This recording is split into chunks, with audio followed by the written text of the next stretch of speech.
What's up, everyone? Welcome to another joyful review. Today we've got the Quad Cortex by Neural DSP.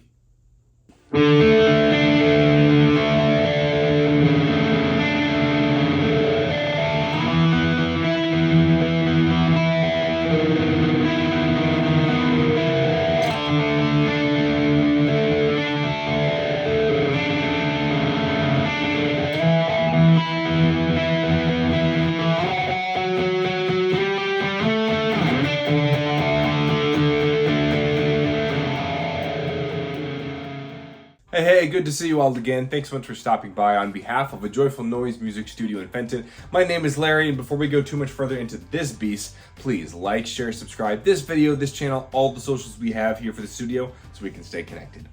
Okay, so Neural's DSP has changed the landscape of all guitar players and bass players alike with a unit like this. It needs not much more explaining, so I figured since this has been out for about a year and a half, almost 2 years now, why don't we take a very systematic approach in two parts and see what this thing has to offer. Can it still hold up to all of the hype that was given to this? Because I'm sure, as you know, this thing has been compared to the Kemper, the Axe Effects, the Line 6, the Head Rush, every single all-in-one multi-effects unit platform pedal boards. This thing has been going toe-to-toe with each one of them. But more specifically, this video, we're gonna just hear what this thing has to offer, okay? We're not gonna dive into the settings all that much, okay? But what we will go over is the stock settings. I'll show you some examples of some of the tones that they offer. We're gonna just take a look at how all of those sound for this particular video. And then part two, we're gonna take a little bit deeper dive into some of the recent updates, as well as what this thing has to offer just for a general rule. And maybe that can answer the question, can this replace your amplifier? So without talking too much more, let's let this thing speak for itself, okay? Let's get to it.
forget about a Joyful Noise Music Studio merch available on our website, link in the description below, or stop by the studio anytime and pick up your Joyful merch today. Need I say more? The Quad Cortex, the stock settings on this, I've never pulled one out of a box and loved it so much right out the gate as much as this one. There were several tones on here that I hope you took from as well in those demonstrations, that when I played them, I didn't have to tweak them at all. I was immediately like, this is exactly the type of tone and sound I want for this style of playing. But let me know your thoughts, or what are your questions, and if any of your questions have anything to do with the settings and how some of these tones get created, please stay tuned for part 2 of this particular video, and we will dive in a little bit deeper to see how this particular thing functions, including some of the major updates that I was privileged to be able to experience the first time using this unit, whereas a lot of players didn't get to use it for the first time when they opened this up 1.5 years, 2 years ago. And with that, that's all the time we're going to take for today. Thanks so much for stopping by. On behalf of a Joyful Noise Music Studio in Fenton, my name is Larry, reminding you and encouraging you to keep making noise. We'll see you around for part 2.